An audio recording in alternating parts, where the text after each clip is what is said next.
Welcome to The Explainer. Today we're jumping into a language you think you know, English. But as we're about to find out, its story is way bigger, way more diverse, and honestly a lot more interesting than you might think. So, when you hear the phrase English speaker, what's the first image that pops into your head? For most of us, right, it's probably someone from the US or the UK. It's just a common mental shortcut we all have. But that shortcut, it barely scratches the surface of the real story. But this number right here, this tells a completely different story. 2 billion.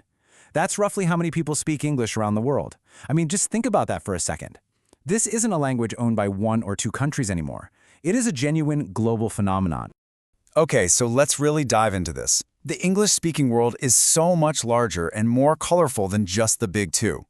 So what we're going to do today is map out what this massive global community actually looks and sounds like. All right, first up, let's explore what's sometimes called the core Anglosphere. Now, think of these as the places, outside the US and UK, where English is the primary native language for pretty much everyone.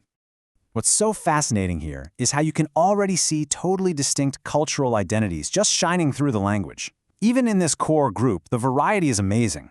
You've got Canada's unique blend of American straightforwardness and British politeness.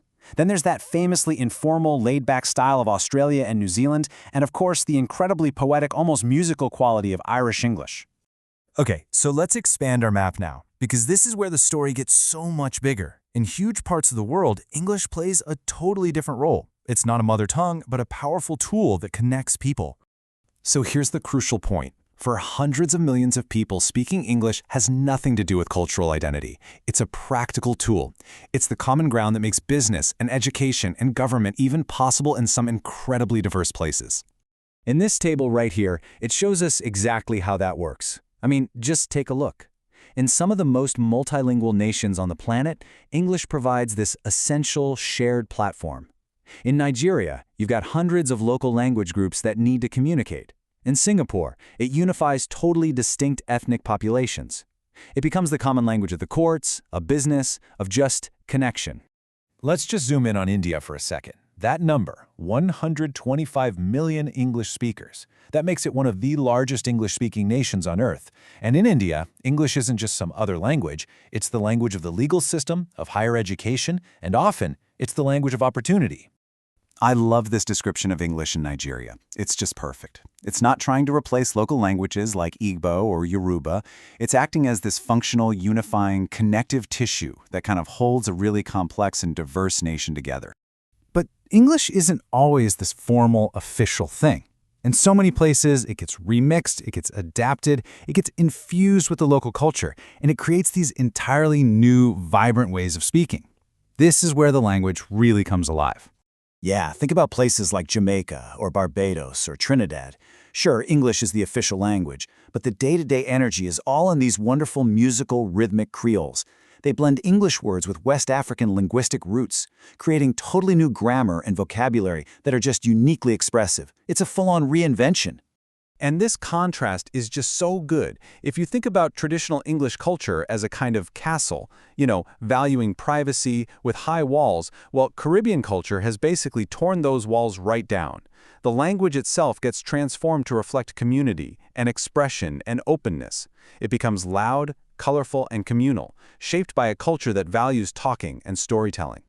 And this reinvention of English isn't just happening in post-colonial places. Just look at Europe. Across the entire continent, English is taking on this new life as the default second language. It's become a kind of neutral ground for science, business, and just international communication.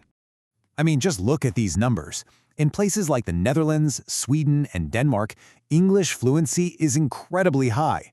We're talking 80 to 90%. So it's way more than just a subject in school. It's an essential, integrated part of daily life. It fuels their economies. It connects them to the rest of the world. It's fundamental. So, after this whirlwind global tour, what's the big takeaway? What does all this really mean for the English language today? Maybe the most fascinating idea here is that English isn't really owned by the English anymore. It's become this shared, global resource, almost like an open source code for the whole world to adapt, just like you see here. A country can take the basic structure, pour in its own cultural values and history, and out comes a brand new, unique version of English. This quote absolutely nails it. The foundation might be the same, that English castle, but every single culture furnishes it in its own unique style. So in India, it might be more formal and respectful. In Australia, it's super casual and packed with slang. The basic structure is shared, but the interior design, that's all local. And that kind of leaves us with a really big question to think about. What does it actually mean for language to belong to the whole world? Is it just a tool, a practical bridge that connects us all? Or do we lose something essential when a language doesn't have a single cultural home anymore? What do you think?